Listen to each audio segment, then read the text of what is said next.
নমস্কার, সৌম্যস লাইভে আপনাদের সকলকে স্বাগত। আজকের এই ভিডিওতে আমরা অ্যানালাইজ করব কেকেআর এর 2025 স্কোয়াড, অধিনায়ক রাহানের আন্ডারে এবং ভাইস ক্যাপ্টেন ভেঙ্কটেশ আইয়ার এর আন্ডারে কিরকম পারফর্ম করতে পারে তার একটা আন্দাজ করব এবং বেস্ট প্লেইং ইলেভেন এই স্কোয়াড থেকে কি হতে পারে সেটাও জানবো।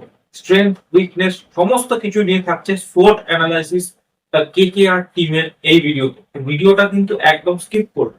তো প্রথমেই বলতে হয় কেকেআর কিন্তু যখন রিটেনশন লিস্ট দিয়েছিল গত বছর তখন থেকে কিন্তু একটা শক কাজ করছিল, কারণ তারা শ্রেয়াস আইয়ারকে ছেড়ে দিয়ে যে কিনা আগের বছর কেকেআর কে চ্যাম্পিয়ন করেছে এবং বলাই বাহুল্য গৌতম গম্ভীর গত বছরের মেন্টর ছিল এবং সে এত ভালো মেন্টরশিপ করেছিল যে তাকে ইন্ডিয়ান টিম, ন্যাশনাল টিম তাকে হেড কোচের ভূমিকায় ডেকেন এবং সেখান থেকেই শুরু হয় কেকেআর এর জন্য নতুন হেডে, নতুন মেন্টর, নতুন ক্যাপ্টেন।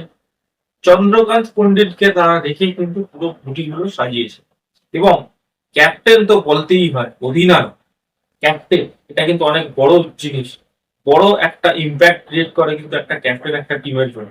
সেইখানে দাঁড়িয়ে আজিঙ্কিয়া রাহানে ফার্স্ট রাউন্ডে আনসোল্ড যাওয়ার পর সেকেন্ড রাউন্ডে অ্যাক্সিলারেটেড রাউন্ড যেটাকে আমরা বলি সেখানে বেস্ট প্রাইজে কিনে তাকে ক্যাপ্টেন বানানো এবং অলমোস্ট 24 কোটি টাকা খরচা করে ভেঙ্কটেশ আইয়ারকে ভাইস ক্যাপ্টেন করা আর শ্রেয়াস আইয়ারের পিছনে না যাওয়া কোথাও কি একটা অন্য কিছুর ইঙ্গিত দিচ্ছিল? সেই সমস্ত কিছু নিয়ে চলুন এই ভিডিওটা নিয়ে আমরা আলোচনা করি। প্রথমেই যদি আমরা কেকেআর এর বিষয়টা দেখি যে কেকেআর এর কি স্ট্রেংথ হতে পারে। স্ট্রেংথ আমি প্রথমেই বলবো ভেঙ্কটেশ আইয়ার একটা বড় স্ট্রেংথ হতে পারে, তার উপর এত পয়সা খরচা করা হয়েছে, তো তার থেকে আমরা একটা কিন্তু এবারে অলরাউন্ড পারফরমেন্স আশা করতে পারি। তার ব্যাটিং খারাপ নয়, সে কিন্তু ব্যাটিং এর স্বভাবতই খুব ভালোই পারফরমেন্স করে। নাম্বার 3 পজিশন কি নাম্বার 4 পজিশন, যে পজিশনেই সে খেলুক ভালো ভালো পারফরমেন্স করে কিন্তু ভেঙ্কটেশ আইয়ার। বাট তার কিন্তু বোলিং একটা এলিমেন্ট, তার বোলিংটা কিন্তু এই বছর আমরা দেখতে চাই আরো বেশি করে। আরো যদি আমরা বলি, এছাড়াও অ্যান্ড্রিক নকিয়া, স্পেন্সার জনসনের মতো নতুন বিদেশি মিচেল স্টার্কের জায়গাটা কিভাবে ফুলফিল করে সেটাও কিন্তু আমাদের দেখতে হবে। তাছাড়া আন্দ্রে রাসেল ও সুনীল নারিন মোস্ট কি ফ্যাক্টর প্লেয়ার কেকেআর এর জন্য, যারা এত বছর ধরে কেকেআর কে সার্ভ করেছে, তাদের ওপর তো আমাদের ভরসা করে থাকতেই হবে। এছাড়াও যেটা প্লেয়ার লুক আউট ফর সেটা আমি অবশ্যই বলবো, সেটা কিন্তু অতি অবশ্যই হবে আমার রিঙ্কু সিং। রিঙ্কু সিং কোন নাম্বারে খেলছে সেটা কিন্তু দেখতে হবে। সেই নাম্বারটা কিন্তু মানে খুবই ইম্পর্টেন্ট হবে, কারণ সে কিন্তু ইন্ডিয়ান টি-20 টিমের একটা রেগুলার মেম্বার। তো তার থেকেও আমরা একটা better opportunity, better performance expect করব। এছাড়াও আর একটা প্লেয়ার যাকে কিন্তু নিয়ে খুব একটা চর্চা হচ্ছে না, বাট আমার জন্য সেও একটা বড় প্লেয়ার, ইন্ডিয়ান প্লেয়ার, সেটা হলো রমনদীপ সিং। রমনদীপ সিং 7 নম্বরে নেমে একটা হিটারের এরকম ভূমিকা নেভাতে পারে, সেটাও কিন্তু দেখবার বিষয়। এবার যদি আসি উইকনেসে ডেফিনেটলি একটা আছে, সেটা হলো ইনজুরি গনসা। কেন বললাম এই কথাটা? কারণ কেকেআর মিচেল স্টার্ককে ছেড়ে দিয়েছে, তার বদলে যাকে নিয়েছে অ্যান্ড্রিক নকিয়া, প্রাইমারি বোলার হিসাবে যাকে নেওয়া হয়েছে। অ্যান্ড্রিক নকিয়া কিন্তু ইনজুরি প্রোন, প্রচুর ইনজিওর হয় অ্যান্ড্রিক নকিয়া। অনেক অনেক এরকম টুর্নামেন্ট হয়, সিজন হয় যেখান থেকে সে রুলড আউট হয়ে যায়। তার কিন্তু ইনজুরি অনেক বড় একটা ভূমিকা পালন করতে পারে কেকেআর এর, যদি স্ট্রাগল এর জন্য কিন্তু কেকেআর করতে পারে। এছাড়াও অ্যান্ড্রে রাসেলের কিন্তু একটা ইনজুরির ব্যাপার থাকে সব সময়, তার উপর কিন্তু অনেকটা ওয়ার্কলোডও পড়ে, সে বোলিং করে ব্যাটিং করে, তো সেটা কিন্তু দেখতে হবে।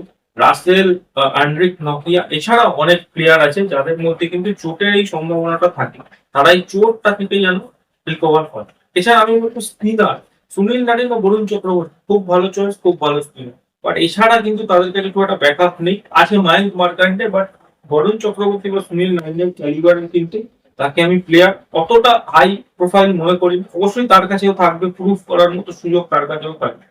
দেখতে হবে কেকেআর স্পিন লাইন আপে মায়াঙ্ক মার্কান্ডের চান্স কোনোভাবে হয় কিনা, কি 3টে স্পিনার নিয়ে কেকেআর নামে, এটাও কিন্তু একটা বড় গুরুত্বপূর্ণ বিষয়।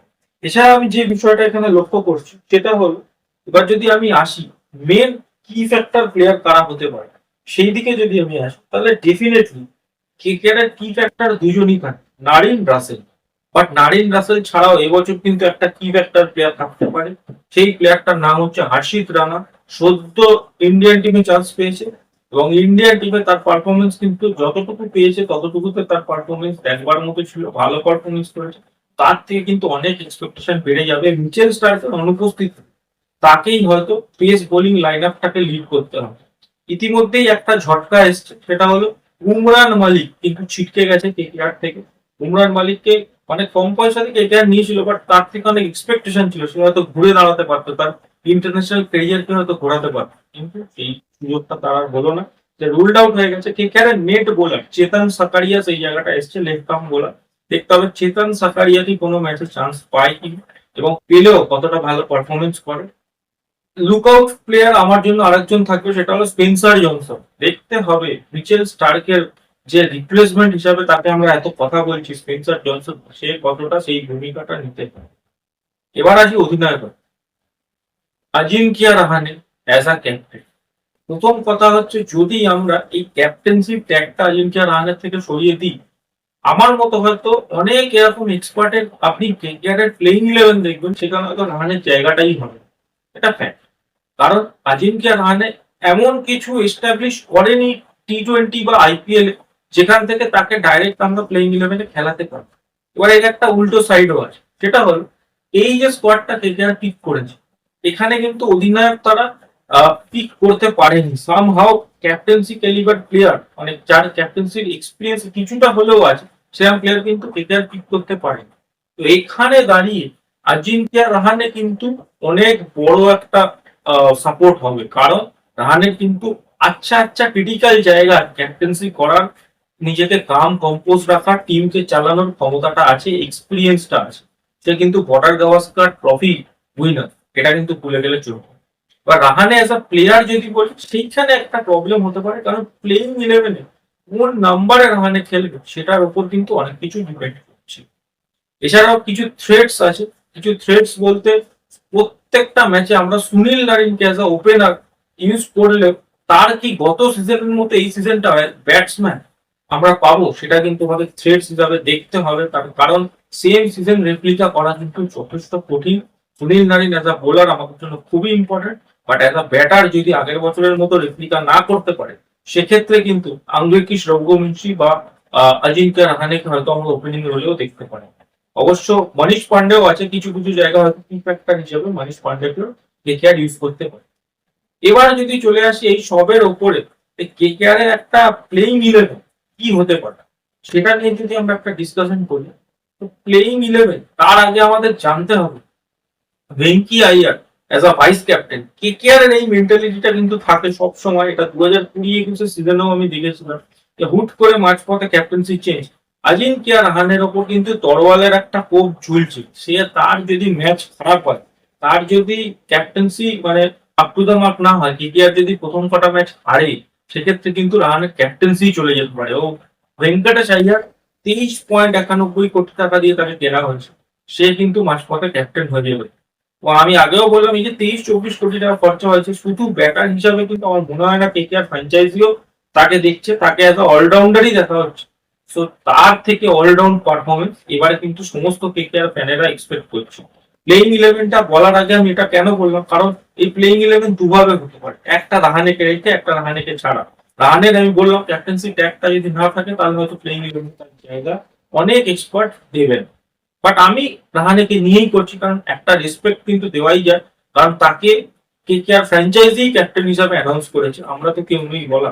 তো সেই জায়গা থেকে আমি যদি দেখি, ডেফিনেটলি কুইন্টন ডিকক আর সুনীল নারিন ওপেন করবে। কারণ সুনীল নারিনকে প্রথম ম্যাচ থেকে ডাউনে খেলানোর আমার কোনো আমি দেখছি না, কারণ সুনীল নারিন আগের বছর এক্সেপশনাল পারফরমেন্স করেছে। তো সুনীল নারিন আর Quinton de Kock should be my opener. 3 আমি রাহানের জন্যই যাবো। আমার জন্য 3 নম্বরে রাহানে খেলবে, যতই 24 কোটি টাকা দিয়ে ভেঙ্কটেশ আইয়ারকে নেওয়া হোক। তার কারণ হচ্ছে আজিঙ্কিয়া রাহানে 3-এর পর কিন্তু আমি কোনো স্পট দেখছি না তার প্লেইং ইলেভেনে খেলবার মতো। কারণ নাম্বার 3-এর পরে 4-5 যারা আসে, তাদের জন্য কিন্তু পাওয়ার প্লে সার্কেল খুলে যায়। পাওয়ার প্লে সার্কেল একবার যদি খুলে যায়, সেক্ষেত্রে প্রবলেমটা হয়ে যায়। প্রবলেমটা হয় আপনি টাইমিং এর বেসিসে তখন আর রান করতে পারবেন না, তখন আপনাকে ওভার দা মানে কি বলবো হেড ছয়গুলোই মারতে হবে। সেই ক্ষেত্রে কিন্তু রাহানের পক্ষে ওই রোলটার থেকে 3 নম্বরের রোলটা প্লে করা অনেক ইজি হবে। চেন্নাইয়ের জন্য কিন্তু সে 3 নম্বরে খেলেই সাকসেসফুল হয়েছে। আমি যদি 4 নম্বরে আসি, 4 নম্বরে ভেঙ্কটেশ আইয়ার, কোনো কোয়েশ্চেন হবে। 5 নম্বরে সুনীল, সরি, 5 নম্বরে গেলে রিঙ্কু সিং, ডিকক নারী, মাঝখানে আমি রাহানেকে রাখছি, তারপরে ভেঙ্কি আইয়ার এবং তারপরে রিঙ্কু সিং। এইখানে টপ 5 এর মধ্যে আমার 4টে লেফট হ্যান্ডার হয়ে গেছে। তো এইখানে এবার 7 থেকে আমি 6 থেকে আমাকে চেঞ্জ করতে হবে। 6 নম্বরে রাসেল, 7 নম্বরে রামানদীপ। এই অবধি আমার ব্যাটিং একদম সর্টেড। 8 নম্বর থেকে একটু ক্যাচ আছে, কারণ 8 নম্বরে আমি যাচ্ছি স্পেন্সার জনসনের জন্য। 9 নম্বরে আমি যাচ্ছি বৈভব অরোরা, 10 নম্বরে হর্ষিত রানা এবং 11 নম্বরে বরুণ চক্রবর্তী। এইবার যদি খেলাটা চিপকে হয় সেক্ষেত্রে ইম্প্যাক্ট প্লেয়ার হিসাবে আমি মায়াঙ্ক মার্কান্ডেকে আনতে পারি, অথবা যদি আমার এক্সট্রা ফাস্ট বোলার দরকার পড়ে সেক্ষেত্রে আমি চেতন সাকারিয়াকে আনতে পারি। এইবার এর একটা অন্যরকম দিক আছে। আপনি যদি বলেন যে সুনীল নারিনকে আমরা নিচে করে দিলাম এবং সুনীল নারিন, রাসেল ও ডিককের সাথে আমরা প্লেইং 11 স্টার্ট করছি। নকিয়া বা স্পেন্সার জনসন কারোকেই রাখছি না, ওই জায়গায় আমি চেতন সাকারিয়াকেই খেলাচ্ছি। লেফট আর্ম পুরোটাই ইন্ডিয়ান কোরের ওপর আমি চালাচ্ছি ফাস্ট বোলিংটা। তো সেই ক্ষেত্রে আমরা কিন্তু রোহমান পাওয়ালকেও দেখতে পারি প্লেইং 11 এর মাঝখানে। আর রোহমান পাওয়ালকে কিন্তু কেকেআর নিয়েছে। তো এইরকম ভাবে কিন্তু পারমুটেশন কম্বিনেশন সেট করবে কেকেআর। এবং অধিনায়ক রাহানেকে আমি বেস্ট অফ লাক জানাতে চাই, কারণ সে যদি আইপিএল এর কাপটা তুলতে পারে এই বছর, তাহলে কিন্তু আইপিএল ইতিহাসে স্বর্ণাক্ষরে তার নাম লেখা থাকবে, তার অ্যাক্সিডেন্টাল স্কিপার বা তার অ্যাক্সিডেন্টাল ক্যাপ্টেন বলে। এই বলে আমার ভিডিওটা আমি শেষ করছি। অবশ্যই ভিডিওটা কেমন লাগলো লাইক করবেন, কমেন্ট করে জানাবেন ভিডিওটা অ্যাকচুয়ালি আপনার কেমন লেগেছে, কেকেআর এর প্লেইং 11 কি হওয়া উচিত। ভিডিওটা ভালো লাগলে লাইক করবেন, শেয়ার করবেন বন্ধু বান্ধবদের সাথে, কেকেআর এর যারা ফ্যান তাদের সাথে। আর চ্যানেলটাই নতুন হয়ে থাকে অবশ্যই চ্যানেলটা সাবস্ক্রাইব করবেন। ক্রিকেট রিলেটেড কন্টেন্ট কিন্তু এই চ্যানেলে আসতেই। এই বলে আমি ভিডিওটা শেষ করছি। ধন্যবাদ।